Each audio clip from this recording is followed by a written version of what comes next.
Olá, meus irmãos. Espero que os irmãos estejam passando um domingo abençoado. Estamos aí comemorando a chamada Semana Santa e hoje, domingo, estamos também relembrando a morte e ressurreição de Jesus Cristo.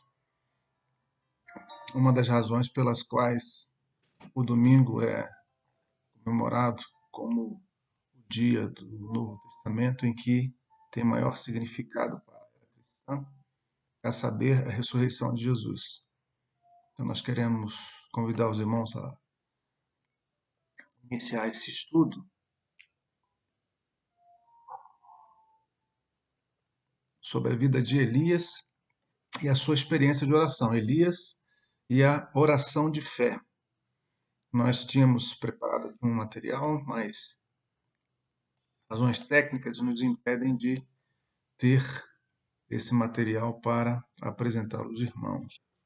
A qualidade da internet não está permitindo essa gravação. Se porventura houver oportunidade, a gente ainda vai tentar enviar esse material.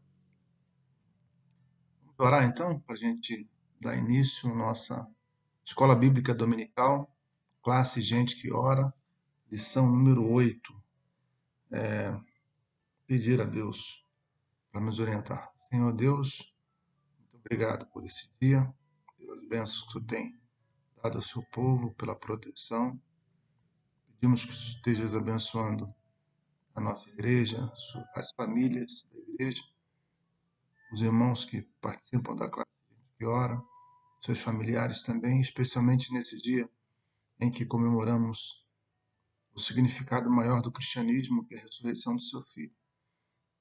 Dá-nos, Senhor Deus, entendimento, compreensão da tua palavra. É a oração que fazemos em nome de Jesus. Amém. Quero convidar os irmãos a abrir suas Bíblias lá na primeira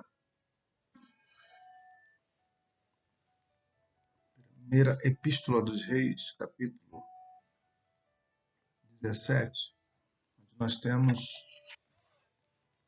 no versículo 1, o texto básico, um deles, né?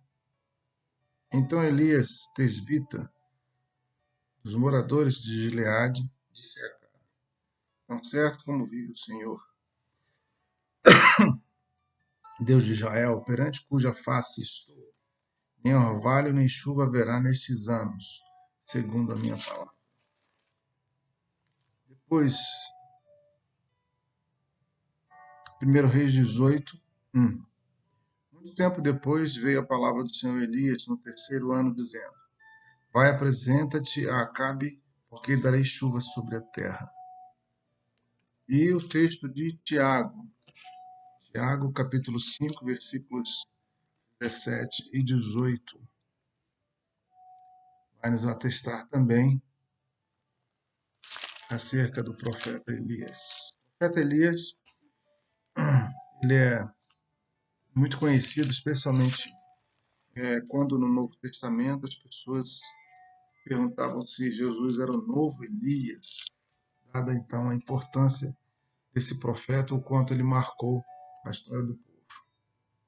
Elias era homem semelhante a nós, sujeito aos mesmos sentimentos, e orou com instância para que não chovesse sobre a terra. Por 3 anos e 6 meses não choveu. E orou de novo, e o céu deu chuva, e a terra fez germinar seus frutos. Tiago 5, 17 e 18.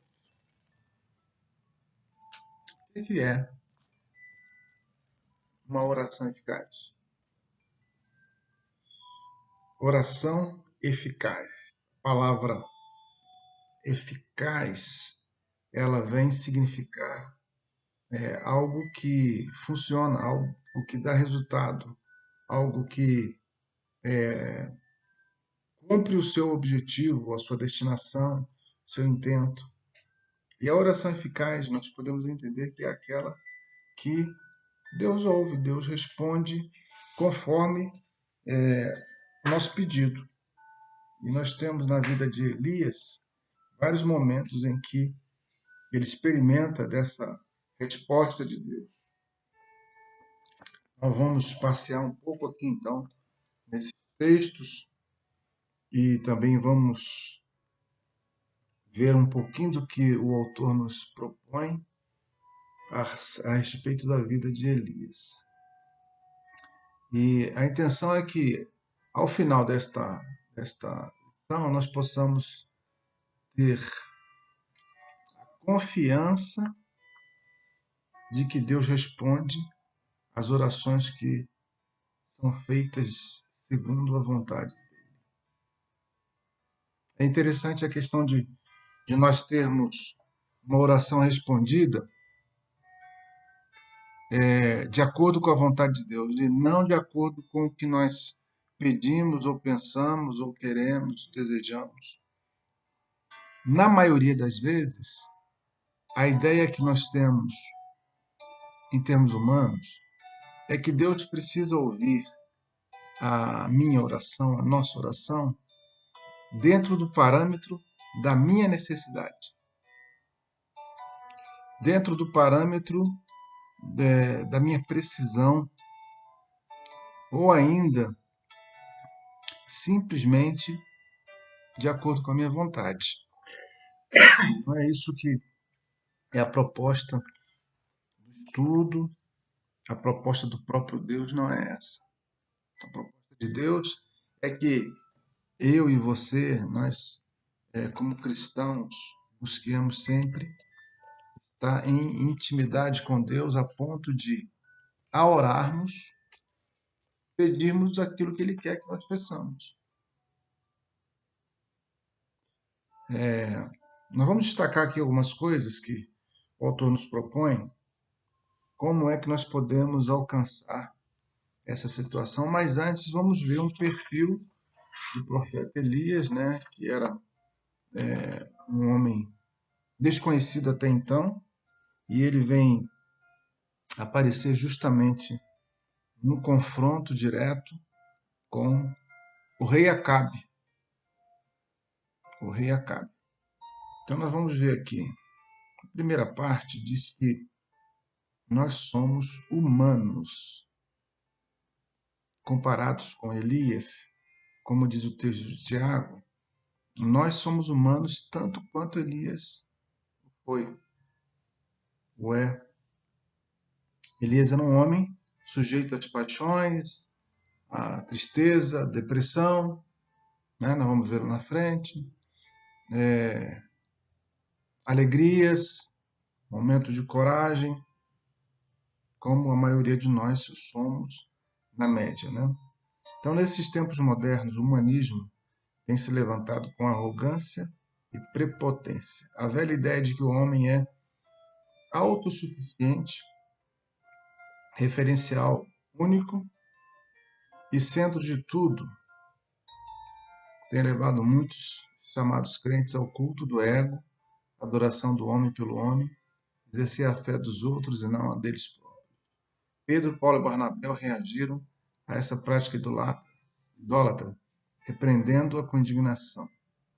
Então nós temos aqui, já a partir do texto bíblico, de Atos capítulo 10, versículo 26, 14, de 11 a 15, relatos em que mostra naquela época, no Novo Testamento, muito tempo distante de nós, a centralidade no homem e na sua própria sabedoria, na sua própria inteligência. Nós vemos hoje pessoas ao nosso redor, e às vezes até cultuando conosco, que se baseiam em situações humanas para as suas decisões e para as suas respostas diante dos problemas da vida. Alguns se baseiam na sua capacidade financeira, quanto tem lá na conta, tem nas aplicações, tem no patrimônio. Outros se baseiam na sua inteligência, sua capacidade intelectual, na sua formação, ou então na sua possibilidade de resolver problemas diversos por sua capacidade, sua inteligência, sem mesmo ter uma escolarização formal. E nós precisamos atentar para aquilo que a palavra de Deus nos ensina. Nós somos humanos, somos pessoas comuns, como Elias era também. Elias era homem como todos nós. Diz o texto que Elias era semelhante a nós.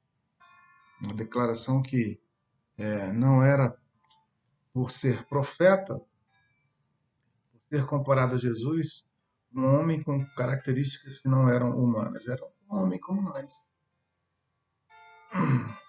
Elias estava sujeito aos mesmos sentimentos dos humanos. Então vamos ver. Aqui o autor vai destacar algumas dessas situações em que mostra a humanidade de Elias a partir das características de pessoas que sofrem, que passam situações diversas na vida. A primeira, o medo ou o temor. Abra sua Bíblia aí, ou então acompanhe o texto.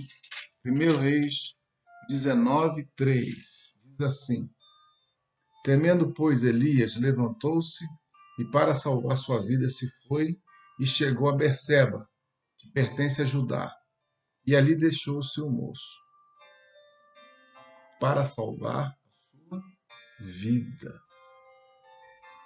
Então ele teve medo.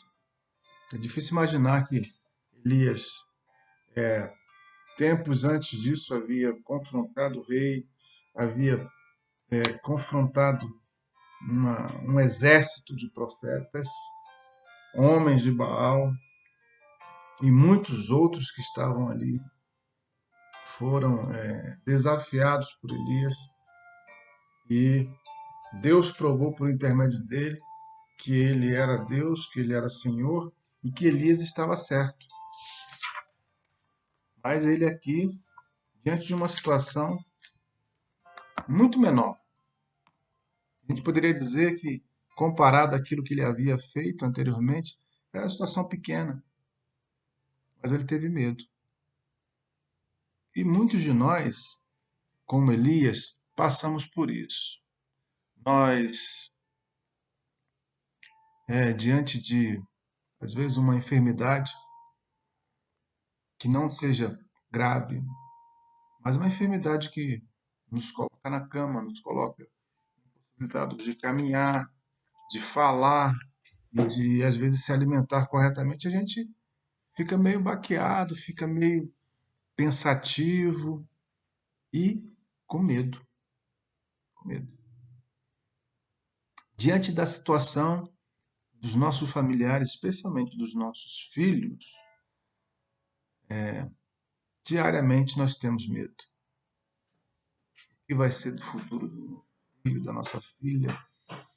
Meu filho vai conseguir sair dessa situação? Minha filha vai conseguir resolver o seu namoro, o seu noivado, o seu casamento? Os meus pais? Ainda mais agora, a situação que passamos de pandemia, em que nós temos a maioria dos pais na idade mais avançada, preocupamos com eles e não temos como protegê-los totalmente. Isso pode nos trazer medo, né? Solidão. Veja bem, como que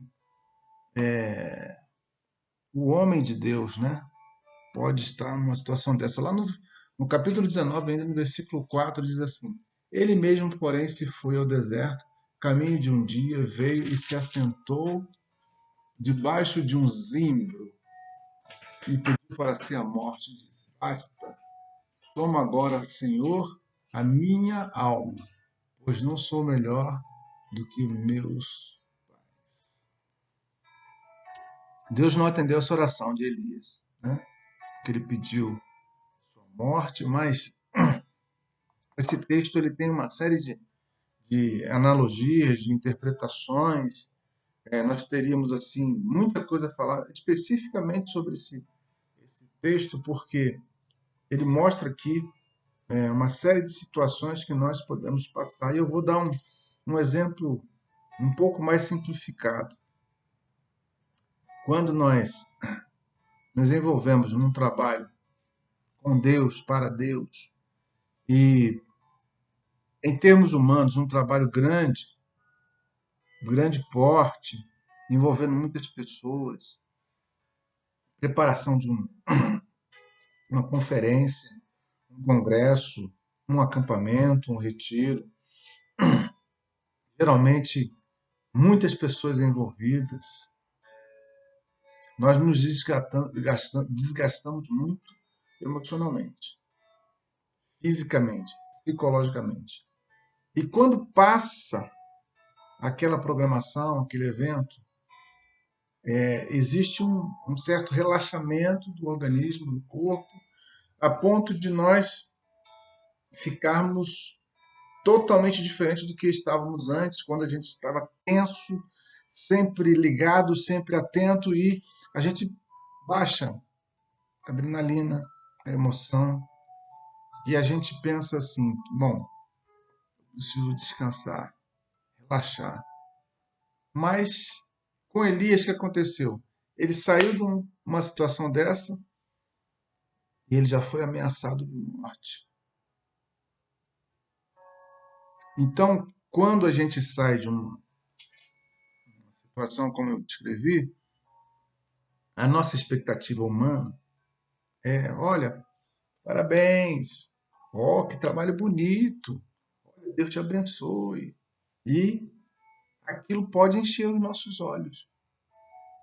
Olha só, você conseguiu matar todos os profetas, inimigos de Deus. Você conseguiu arrasar com toda a idolatria que havia no reino. E você fez uma grande obra. Aí chega do outro lado, o inimigo fala assim, olha, você vai morrer. Você matou? Agora você vai morrer. Não seria natural, em termos espirituais, Elias ter medo, mas para que ele pudesse também comprovar para nós o quão humano ele era, e Deus querendo mostrar para nós que mesmo que nós estejamos fazendo uma grande obra, um grande evento, um grande acontecimento, muitas pessoas se convertendo, nós continuamos limitados à nossa humanidade. É isso que prova essa parte em que ele se sente só. Não necessariamente ele estava ali num ato de suicídio, né, por pedir a sua morte. Não. Ele estava num momento depressivo, um momento de fraqueza, talvez porque se desgastou muito e precisava dar uma descansada, uma relaxada, mas ele foi surpreendido por esse contraponto. Em vez de parabéns, não, você vai morrer. Injustiça. Olha só, como é que Elias se sentiu? Procuram tirar a minha vida. O profeta queixa-se ao Senhor pela injustiça que estava sofrendo. E isso acontece quase todos os dias, comigo, com você.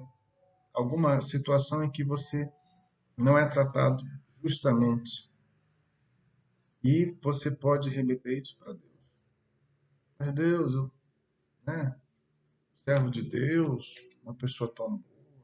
A nossa consideração sempre ela é super valorizada. Nem sempre estamos errados, mas nós não somos tudo o que nós pensamos que nós somos.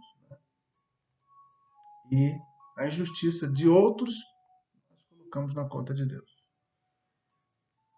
E por último, a ira. Olha só. Elias ficou irado pelo zelo que devotava ao Senhor, ao culto monoteísta e ao seu próprio povo. Lá no capítulo 18, versículo 40. Volte um pouquinho. Diz assim: Disse-lhe Elias: lançai mão dos profetas de Baal, que nenhum deles escape. Lançaram mão deles, e Elias os fez descer ao ribeiro de Quizó, e ali os matou. Então ele ficou irado, como às vezes nós ficamos. Bom, somos realmente humanos. Nós somos pessoas comuns e muitas vezes somos instrumentos de Deus para fazer obras maravilhosas, que são obras de Deus, não são obras nossas. Fazer a obra de Deus, fazer a obra com Deus, né? É maravilhoso, é sempre muito bom. A gente fazer um culto de oração na nossa casa, fazer um pequeno grupo, como resultado a gente ter nosso vizinho, nossa vizinha convertida. Ou então falar para os nossos filhos, conversar com eles diariamente sobre relacionamento com Deus e vê-los convertidos, sendo batizados. Maravilhoso. Mas pode acontecer depois de um domingo maravilhoso na casa de Deus, colhendo todos esses frutos, na segunda-feira nós sermos demitidos, nós sermos afrontados por alguém da nossa família, nós sermos colocados diante de situações difíceis no nosso casamento mesmo, ou relacionamento com algum irmão da igreja, por alguma situação ser abalada também. Nós somos humanos, estamos sujeitos a tudo isso. A oração eficaz, ela tem a sua eficácia, seu resultado comprovado também, quando nós somos persistentes. Diz o autor, né? Lá, no texto de Tiago 5,17, que Elias orou com persistência e orou com insistência para que não chovesse. E orou de novo. Então a gente vê aqui a situação em que Deus fala ao profeta, mas ainda assim era necessário ele orar. Interessante. Quando a gente vê Deus dando ordens a Elias, mas fala assim, olha, você vai ter que orar, você vai ter que pedir. Né? E é como se um filho estivesse diante do pai e o pai fala assim, olha, vou matricular você na escola e você vai iniciar suas aulas na próxima semana, mas você precisa do material escolar. E esse material escolar você vai ter que pedir para eu comprar para você. Talvez o filho dê uma gargalhada, né? Uma risada. Mas, pai, você não já sabe que vai ter que comprar material? Por que eu tenho que pedir ao senhor? É o que eu quero que você peça para mim, para eu saber se realmente você quer esse material, se você realmente quer estudar, se realmente você está entendendo esse projeto escolar que nós estamos traçando para você. Ainda assim, o filho pode ter milhares de perguntas e questionamentos e até dúvidas. Mas Elias orou, Elias pediu. Quando Moisés estava na retirada do povo do Egito, indo conversar com Faraó, quando Moisés saía da presença de Faraó, nas 10 pragas, Deus endurecia o coração de Faraó. O mesmo Deus que mandava Moisés falar com Faraó, endurecia o coração de Faraó. E aí você poderia tirar aí muitas lições a respeito disso, mas eu queria chamar a atenção para o fato de que Deus sempre tem um propósito no nosso relacionamento com Ele. Isso não é gratuito.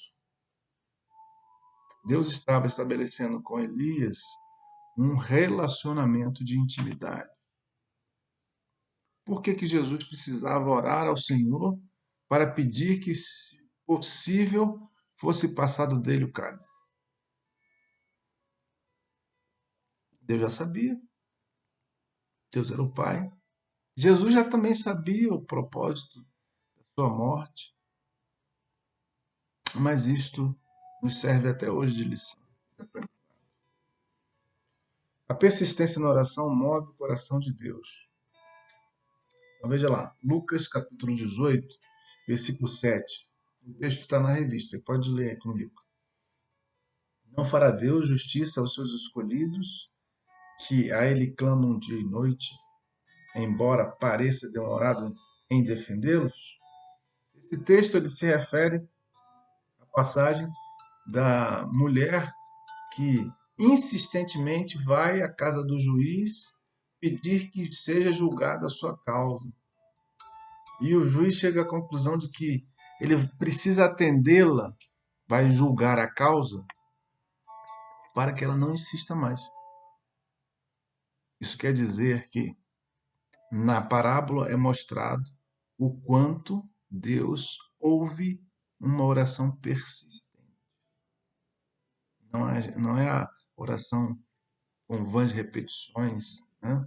Não é a oração daquele homem que se coloca na esquina e grita, né, para que os outros ouçam, mas é a oração que, ensinada pelo próprio Cristo, ela busca de Deus uma solução para uma situação que nós sabemos que Ele pode resolver. Eu posso até saber que,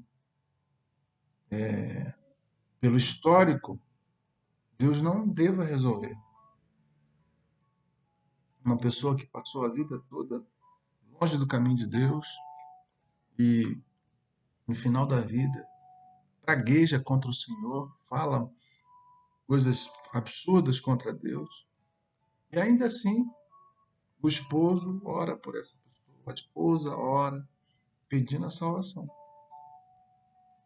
Se fosse perguntar para alguém próximo daquela pessoa que estivesse acompanhando a vida dela, a pessoa talvez diz, olha, não tem por que orar por essa pessoa, não tem razão.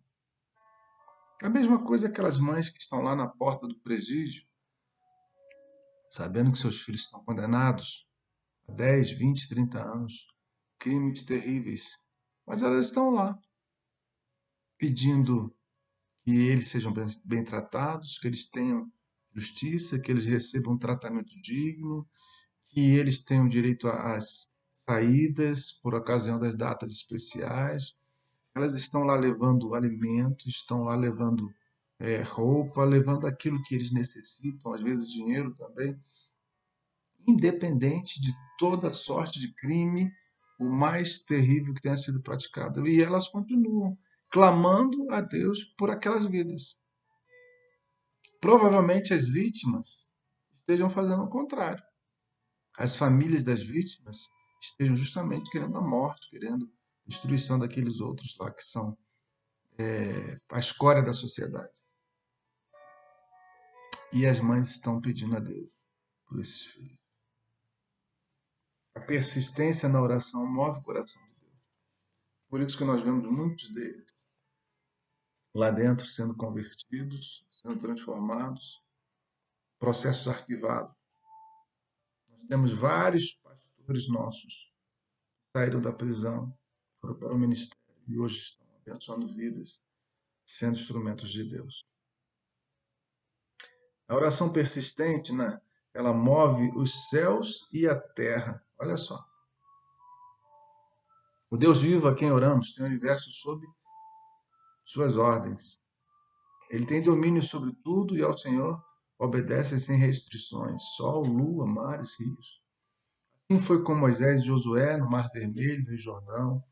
Assim foi com o povo em Gibeão, quando o sol e a lua pararam, né, até que os hebreus vencessem os inimigos amorreus. No tempo de Jesus, o mar e o vento obedeceram a sua voz.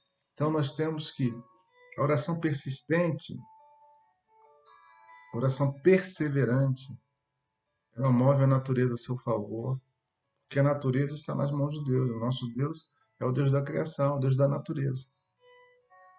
Ao mover o coração de Deus, Deus se move a fazer aquilo que, dentro da sua vontade, dentro do seu propósito, possa beneficiar o seu. Não existe contradição entre a vontade soberana de Deus e o seu atendimento às nossas orações. Deus não se contradiz. Deus não vai fazer nada que não esteja dentro do seu propósito. Nós podemos orar por situações impossíveis para os olhos humanos. Quando Moisés estava voltando do monte no momento em que o povo estava ali fazendo bezerro de ouro, adorando as estátuas e Arão tendo sido dominado por aquela rebelião, Deus fala para Moisés: olha, esquece esse povo, eu vou fazer uma aliança com você e vamos começar tudo do zero. E Moisés não aceita. Não, peraí. O Senhor prometeu foi para esse povo mesmo. A sua promessa para os patriarcas são também promessas para este povo, que são filhos daqueles com quem o Senhor se comprometeu. Então Moisés não usou ali do direito que ele teria naturalmente de aceitar a proposta de Deus, e Deus também não queria isso. A persistência na oração é ensinada por Jesus e seus apóstolos. Então, nós vemos que Jesus nos estimula a orar com persistência lá na oração descrita no Mateus 7, que é a oração do Pai Nosso. A Igreja Apostólica orava com perseverança em Atos. Os apóstolos ensinavam uma oração persistente, Efésios 6, 18. E não é só a persistência que caracteriza uma oração eficaz. Eu queria, já indo para a conclusão, dizer aos irmãos que a eficácia da oração, ela se relaciona com todo o contexto de vida da pessoa que está orando e da vontade de Deus para a vida daquela pessoa ou para o objeto da oração. Por quem a pessoa está pedindo ou sobre que situação se está orando. Nós não temos uma bola de cristal para dizer em que situações Deus vai atender ou Deus vai responder favoravelmente. A nossa interpretação sempre é que quando uma pessoa querida nossa, passando por momentos de enfermidade prolongado, e nós orando incessantemente, e aquela pessoa não se recupera e vai a óbito, nós temos a interpretação de que Deus não ouviu. Olha, eu orei, mas Deus não ouviu.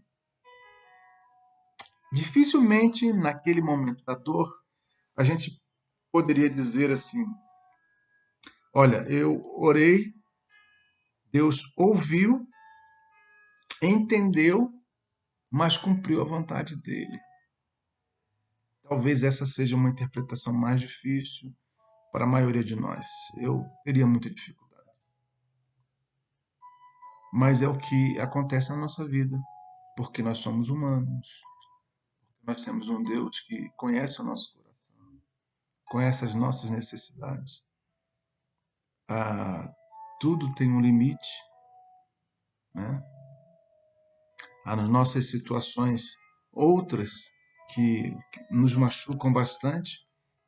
A morte é a principal delas porque é uma separação. Mas é nosso dia a dia, nosso trabalho, nosso relacionamento familiar, nossa vida financeira, nossa vida emocional, muitas das vezes estão diante de Deus nas nossas orações e são situações que se prolongam por anos. Nós precisamos muito de Deus para que isso se permaneça saudável. As notícias que têm sido divulgadas é que aumentaram muito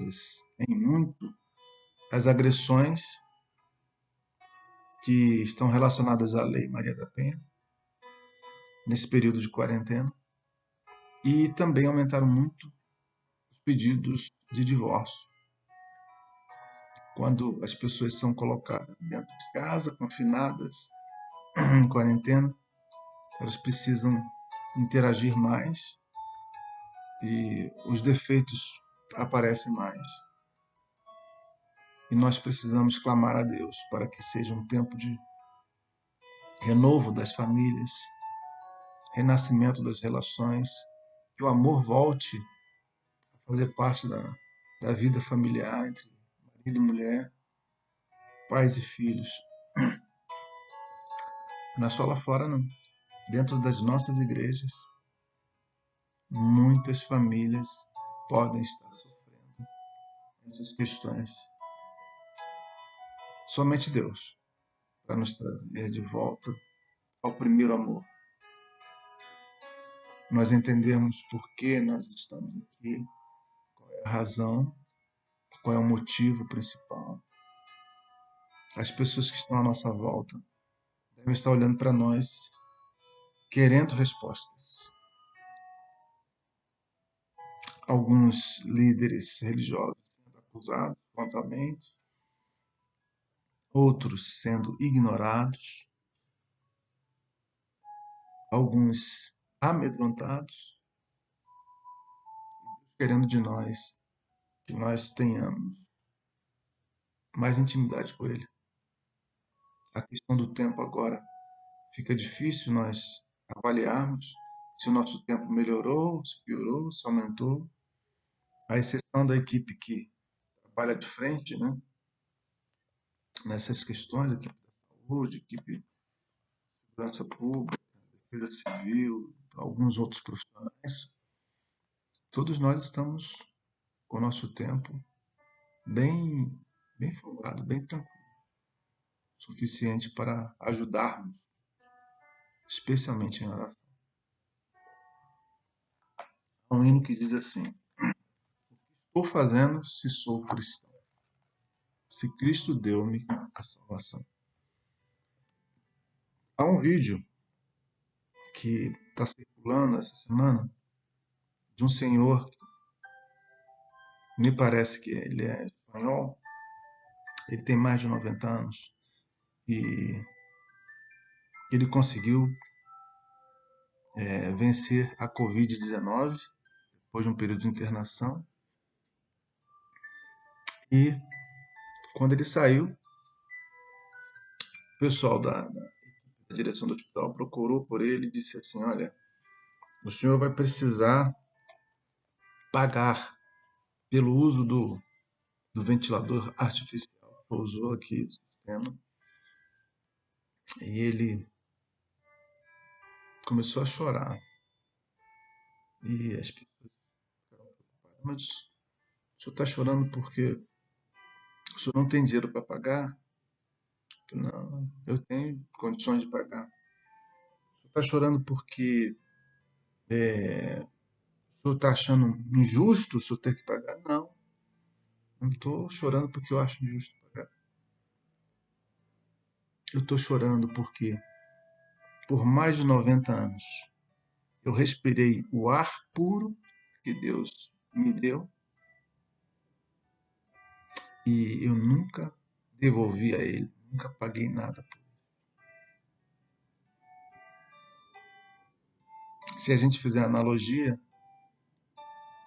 é a vida que nós temos, é a salvação em Jesus Cristo, que nós não pagamos, recebemos gratuitamente, graciosamente. E nem sempre nós valorizamos como deveria.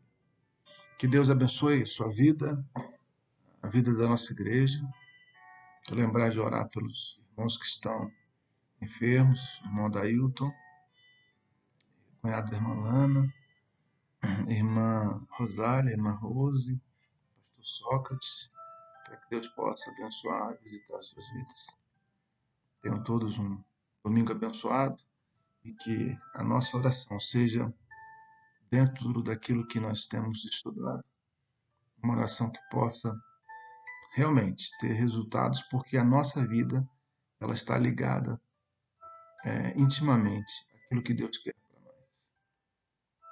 Deus abençoe a todos, um bom domingo e uma feliz Páscoa também para você. Vamos orar mais uma vez? Obrigado, Deus, porque nós estudamos a Tua Palavra, ouvimos, entendemos Pedimos que o Senhor nos ajude a cumprir e a fazer prática, Senhor, a lição da vida de Elias em nossas vidas. Abençoa as famílias da igreja, dá, Senhor Deus, cada vez mais graça e misericórdia para nós, para suportarmos esses dias que estamos passando e sairmos deles vitoriosos por Tua graça, por Tua vontade, pelo amor que o Senhor tem colocado em nós. Abençoa nossos irmãos que estão enfermos, especialmente a irmã Rose, a irmã Cecília, a irmã Rosália. Abençoa tuas servas, meu Deus. Abençoa o irmão Adailton, que também está enfermo. Abençoa o senhor Marco Aurélio, que está ali hospitalizado. Abençoa o pastor Sócrates. E abençoa as famílias desses irmãos também, dando a eles sustento emocional, Senhor Deus, e espiritual. Obrigado pela Páscoa, porque nós sabemos que Jesus Cristo ressuscitou para nos salvar. Obrigado pela vida do teu Filho, em cujo nome nós oramos. Amém. Um grande abraço, fique com Deus, um bom domingo, uma boa semana. Que Deus abençoe a todos. Amém.